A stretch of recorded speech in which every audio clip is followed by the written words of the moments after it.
Welcome everyone to another edition of the Foolish Fish Esoteric News with your weekly updates on the worlds of esoteric and occult book publishing and arts and events and paraphernalia. Thank you so much for joining me once again. I really enjoy doing these videos every week, and the reason I can do them is thanks to the sponsorship of miskatonicbooks.com. Thank you so much, miskatonicbooks.com, for your sponsorship. It means the world to me, and it really means a lot, I know, to many of our viewers who appreciate getting these updates every week. So miskatonicbooks.com is really a fantastic resource if you want to find some great books, some great esoteric or occult books that have been out of print for a long time, that have been published maybe outside of the US, and you want to save on the shipping a little bit. Well, miskatonicbooks.com have your back. They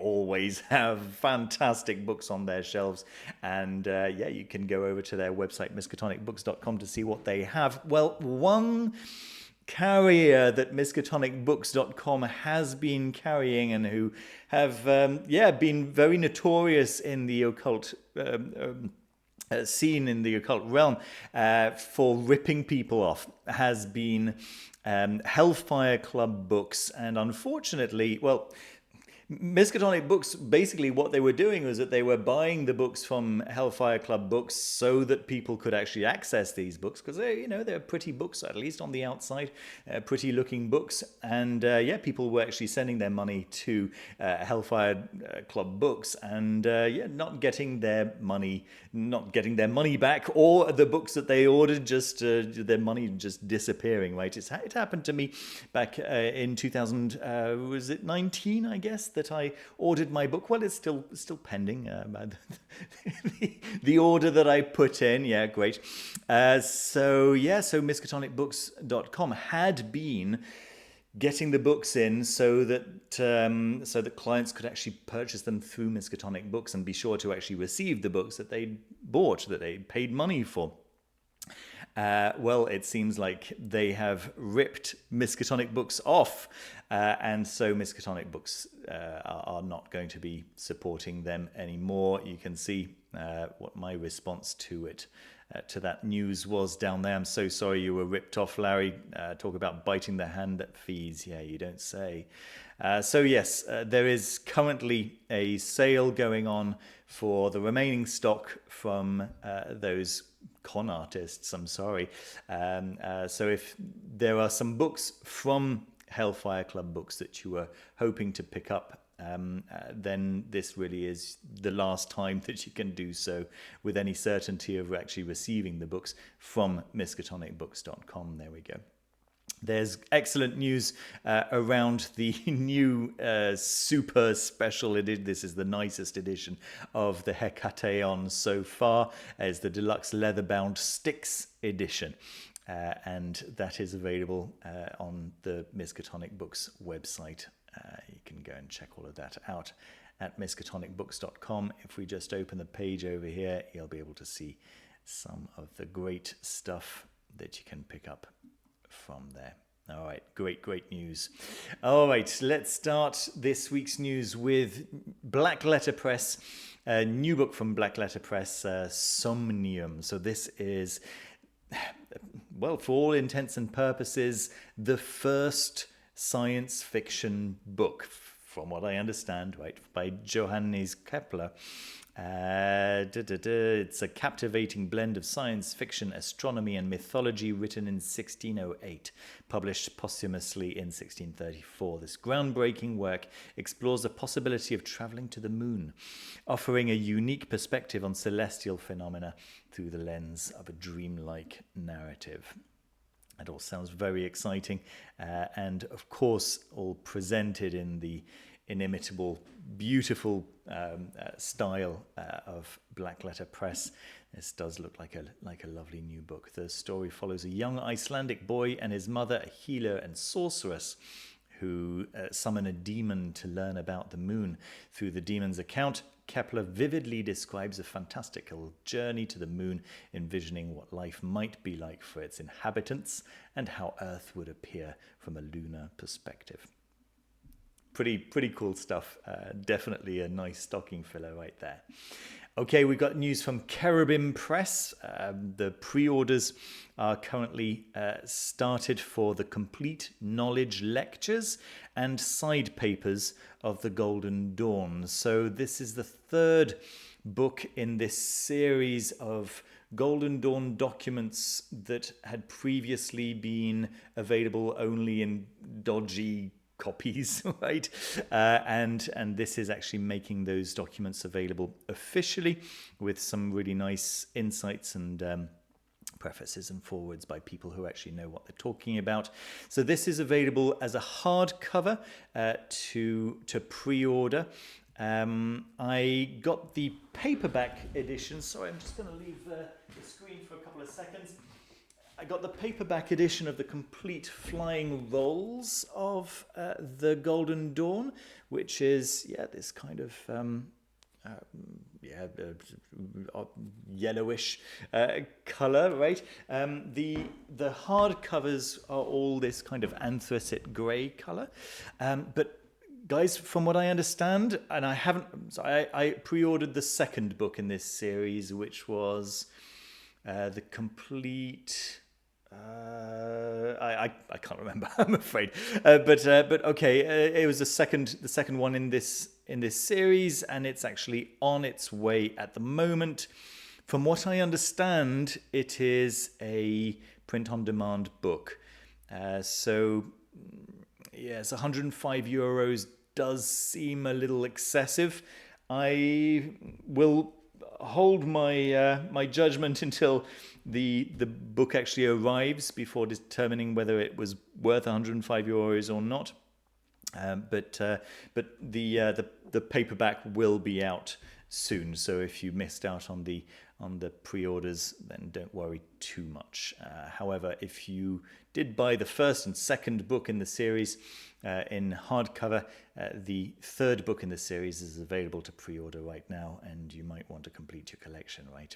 It would make sense. It'll be available around September 2025. So let's see what this complete knowledge lectures and side papers of the Golden Dawn is. The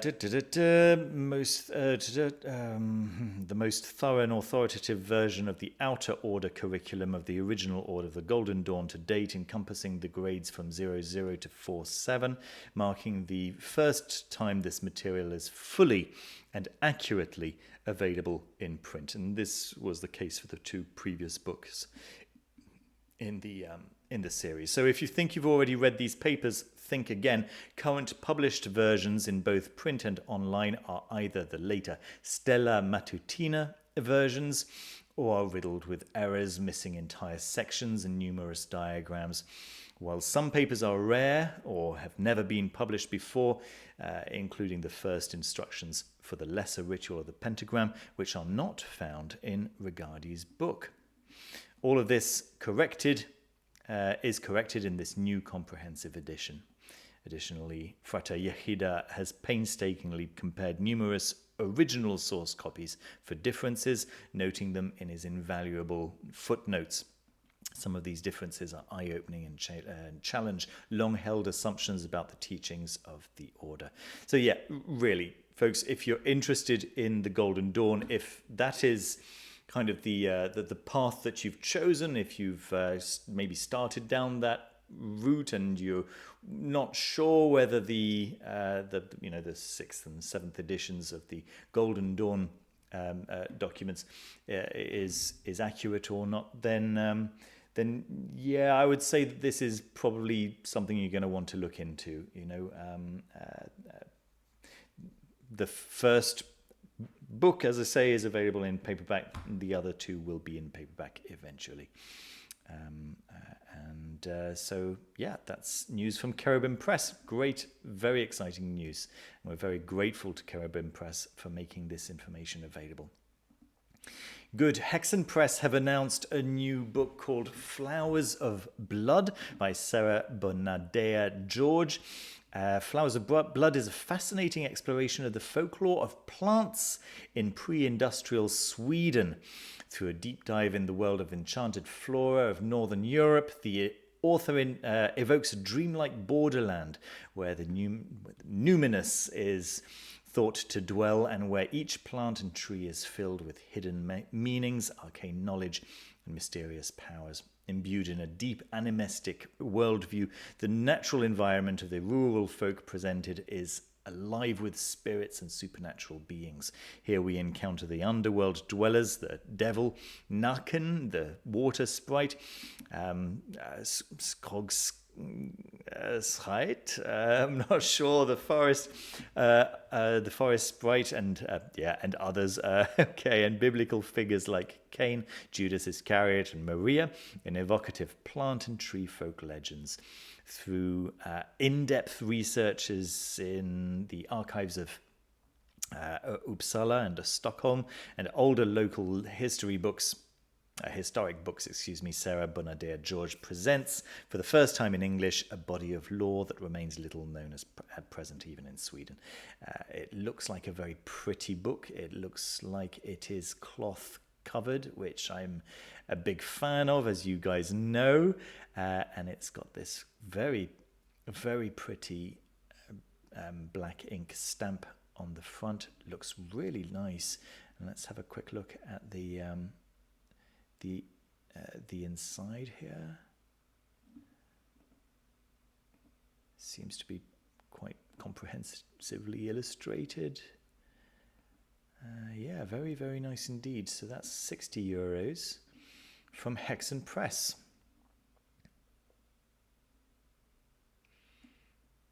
I'm not sure where Hexen Press are based. Is it based in France? I think maybe, possibly in France. Okay, yes, Hexen Press did The Poisoner's Guild, which I reviewed actually. That was really good. Go and check out my review of The Poisoner's Guild to get an idea of the kind of physical qualities of the contents, and also that'll give you an idea of the quality of the contents as well, of the actual material, right? Because that was full of great stuff, The Poisoner's Guild. So yeah, go and check that out. Nice. Okay, what else do we have? I was having a nice chat with a Patreon member called Thomas yesterday. Thank you so much, Thomas, for bringing this one to my attention. So this is in French, so it's a symbole secret des Rosicruciens of the 16th and 17th centuries, the secret symbols of the Rosicruciens. And this is, I wish I had pictures to show you folks. It's enormous. It's 40 centimeters by 30. And I think the only other book that I've got,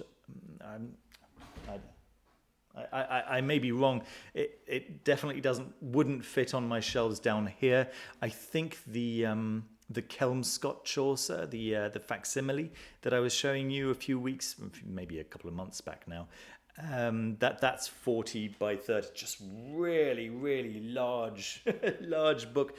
Beautiful, utterly beautiful. Every page inside is thick, matte, and coloured, because it is a facsimile of the original secret symbols of the Rosicrucians, and it's all in colour, and this kind of illustration on the inside, and fully described. Of course, it is in French. Okay, it's the original book. But very, very beautiful. Not very long. I don't know. Thinking back to how thick it was, I'm going to estimate at around maybe 60 pages, something along those lines. So quite short, but 60 beautiful pages, right? It's clearly Smith sewn, and just really, really lovely. Something to check out if you're interested in Rosicrucianism. And if you don't mind the fact that it's in French, maybe on the contrary, that's going to be a selling point for you. I don't know. All right, folks. You know how much I enjoyed Wicked. You maybe saw my review of the film that I released on Saturday. This caught my attention. How could it not catch my attention? Of course, it's completely sold out. It's the Grimmerie as a notebook. I thought that was really cool. When I saw it on screen, I was thinking, "Oh my goodness, that's going to be like a replica." You're bound to find those all over Etsy within days. Well, there's an official version, yes, as a notebook. So you get 240 pages. Yes, I think it's 120 pages in each half, and of course it folds out just like in the movie, right? Very, very pretty. Uh, maybe a tiny bit silly, but there's nothing wrong with that, right? Okay, it's completely sold out at the moment. It does look on the Amazon page like it's going to come back into stock at some point, but it's just says sold out on the Insight Editions website, and so no information at the moment on when it'll come back into stock. Yeah, have a look around the website, by the way. You might find some attractive items potentially. There we go. All right, I'll let you discover that. A couple of things from Amazon. So the first one is the Moon Rituals, 96 rituals for making magic with every lunar phase and all zodiac signs. Potentially interesting, right? By Sarah Walker. Yeah, I mean, this again seems like it could be useful, right? Even if it's only some parts of it that are useful, it does seem like there's quite a lot of potential for there to be interesting stuff here. So if it's your ultimate guide to harnessing the power of the moon's phases and the zodiac signs to create a life that feels truly enchanted, whether you're a seasoned witch, a budding mystic, or just someone looking to deepen your connection to yourself and the universe. This book is your magical toolkit for transformation, packed with 96 unique rituals. You'll find a blend of both practical and mystical practices that will empower you to live in sync with the natural rhythms of the moon. I really think that this is going to find a large audience. Yeah, it looks pretty cool. Lunar rituals for every phase, zodiac-specific rituals, a range of practices for all levels, and practical magic for modern mystics. Sounds good. Now you'll notice that there are a couple of books over here on the side, and these were recommendations from Elsbeth Barthold from Hadean Press. Thank you so much, Elsbeth. I asked her last year to recommend a couple of books from her shop, Miss Lollipop's bookshop. And she has this lovely little shop in Cayley in the UK, and every year, of course, she's got some bestsellers, and I was very curious to know what was selling very well in her lovely bookshop in Cayley, and she told me that there are a couple of books over here that I'd love to show you. The first is Susanna Clarke's The Wood at Midwinter. So you'll probably know Susanna Clarke from Jonathan Strange and Mr. Norrell. Massive tome, very often sold in several volumes. This is a little short book. It's available as a hardcover, also available as a paperback and in Kindle edition. But it's very, very short. It's mostly a picture book with just a few lines inside. Okay, so just so you're not surprised there. Yeah, you might also have come across Piranesi. Anyway, she's a wonderful author. I haven't bought this one yet. As you can see, it's still in my cart. It's waiting for my funds to kind of pick up, possibly after Christmas. Fingers crossed. She pointed out Thornhedge as well. If I just click on this one... yes, no, I don't want to see that. Thornhedge is a Hugo Award winner, and Elsbeth tells me that this is a great fictional treat in the world of fairies. I'm very much interested in fiction that happens in a world in which fairies are a thing. And what else? This one over here, Jim Henson's Labyrinth Bestiary. Apparently this is Miss Lollipop's bestseller, outselling anything in a long time, apparently. So, of course, if you're a fan of Labyrinth and you love the kind of the art of Jim Henson, of course, then this is going to be one for you as well. Fantastic. Thank you so much, Elizabeth, for those recommendations. Naturally, I'm showing all this stuff on Amazon, but as always, the same disclaimer as always, if you have the ability to pick these books up in local bookstores, especially independent bookstores, but any physical bookstore, please do that. This really is, just for people outside of English-speaking countries that don't have these books in their local bookstores. But for everyone else, please, please, please try to make an effort. And if you have to use the Amazon, then of course the links down below are associate links. Yeah, getting rich off just making the world a bit worse. Sorry. The associate links give me a little tip, a little commission at no extra expense to you. Thank you very much for everyone who does use those links when you shop with Amazon. Okay, folks, a very, very lovely tarot deck over here, the Flux Arcana Tarot. I didn't know this one, and it's very, very pretty. So this is artwork that is all pen artwork, ink, pen and ink, right? Artwork. It just looks really, really nice. I really like the all of the artwork on this one. I think the backs look lovely. If we can just zoom in a little bit. Aren't they cool? Yeah, I really like this kind of etching print, etching press style. Lovely, very, very nice. So the Flux Arcana deck features 78 unique illustrations by artist Mika Ulrich for each of the 4 suits: cups, swords, pentacles, and wands, along with the complete major arcana. Each is a coated semi-gloss card, ready for use in anything from reading to display, protected by a coated tuck box. Lovely, lovely stuff. You can see that there's other stuff in Mika Ulrich's shop over here.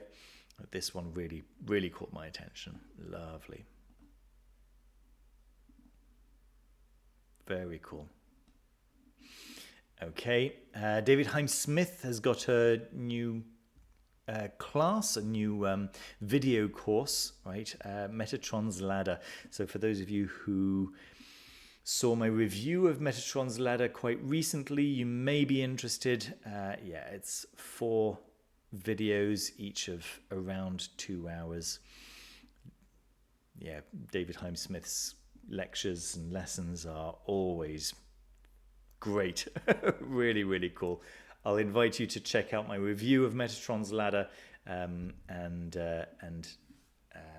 those of you who already have Metatron's Ladder and have read it and have engaged with the material, I know you'll probably be interested in this. Good. We've got news from Penn Libraries. I didn't know about this one. There is a weekly coffee with a Codex, so it seems to be random days. I thought it was always going to be on a Thursday. Then I saw there's one on a Saturday and there's one on Friday. So yeah, it does seem, however, to be approximately weekly, but that's not even the case. Anyway, it seems like Penn Libraries, the Kislak Center, basically does these Zoom calls every week. You have to register in advance. This week's is completely sold out. I say sold out. It's it's free, right? You just have to register. And what they do is that they have an expert talking about one of the codices, one of the manuscripts in their vaults. They bring it out and they have a little chat about it. No, it is on Thursdays, excuse me. Coffee with a Codex does seem to be on Thursdays, but it does seem like they've got some very cool lectures on other days as well. There we go. I think that probably makes sense. Case study of manuscripts. So yeah, I take it. I don't know. I don't know what's going on. They got some very cool looking codices and lectures or chats about codices. So go and check those out. Whatever day and whatever codex. Yeah, very, very nice. Okay. And some jewelry, of course. Oh, folks, this is so lovely. So it's called Vis-a-Vis Jewelry. And I believe it's an Etsy store.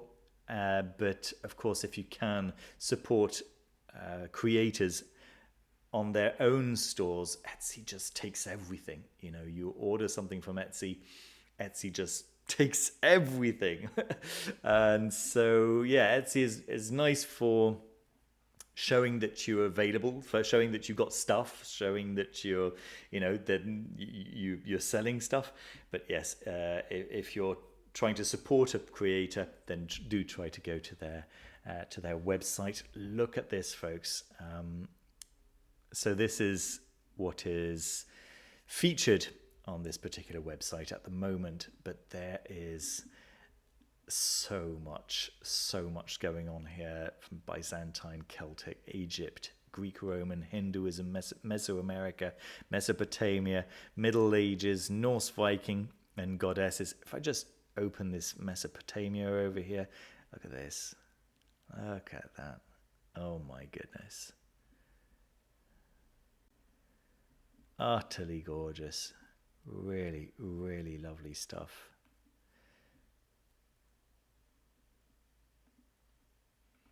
Yeah, so whatever the tradition you're following, it's likely to have something of interest to you. Let's have a look at maybe goddesses. There we are.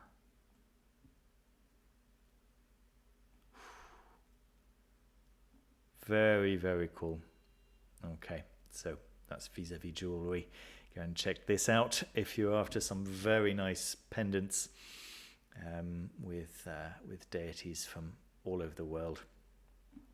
Cool. And again, thank you, Kurt Ward, for bringing this one to my attention. The complete Kelmscott Press collection by Joseph Mark Van Horn is going on auction on the 17th of December 2024. Now, if you know anything about the Kelmscott Press, you'll know what a huge fan I am. I bought the facsimile of the Kelmscott Chaucer about half a year ago, and I showed it to you guys in one of the end of month roundup videos that I was doing. These are expensive books, folks. So this is where the bidding is likely to start, $60,000 to $90,000 for the Kelmscott Chaucer. I think the last one that sold went for a lot more than that, something like £300,000, something along those lines. It's something crazy. It's just so gorgeous, so lovely. The work of Edward Burne-Jones and the embellishments over here by William Morris. It's just perfect publishing, right? But it's not just the Chaucer. You also have this friendship. Amile? Okay, I don't know what that. Little bit more affordable, yeah, for some people maybe. I don't know. There's just a lot going on, right? Sonnets and Lyrical Poems by Dante Gabriel Rossetti. I didn't know that there was all this, all these other books, right? I thought it was just the Chaucer one, but no. The story of Sigurd the Volsung and the Fall of the Nibelungs. Yeah, just a cool $6,000 to $9,000. No problem. Well, some of you may be interested for sure. It's just, yeah, lovely stuff. Good for dreaming, you know.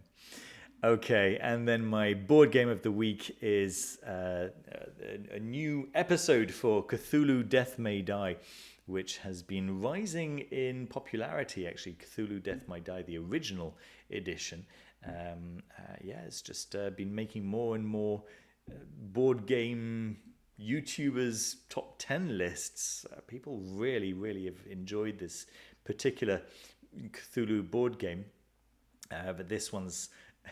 so this is it's a standalone game. You can buy it on its own, although you can buy the original, I believe, as an add-on or things like this.